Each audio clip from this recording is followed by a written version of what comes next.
السلام عليكم. بالنسبة للوصفة تاع لاكريب على الدراري صغار حتى للكبار، جيبوا حبة بصل قطعوها كيما راكم تشوفوا، ونخووها شوية هنا بالموس، نديرو فيها مغرف سكر حتى لزوج، ونديروها فوق كاس ونخلوها تخضر. نتحصلوا على هذا السر، وهذا مليح للدراري، موش مور، فيه حلاوة، فيه ريحة البصل بصح فيه حلاوة يشربوه، يعني موش مور لدرجة باش يهربوا منه. وضربة واحدة للسعلة،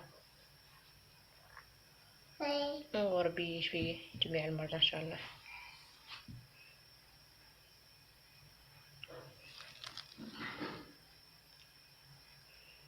يعني حطوا البصلة فوق الكاس من ساعتين حتى 3 تحصلوا على هذا السر.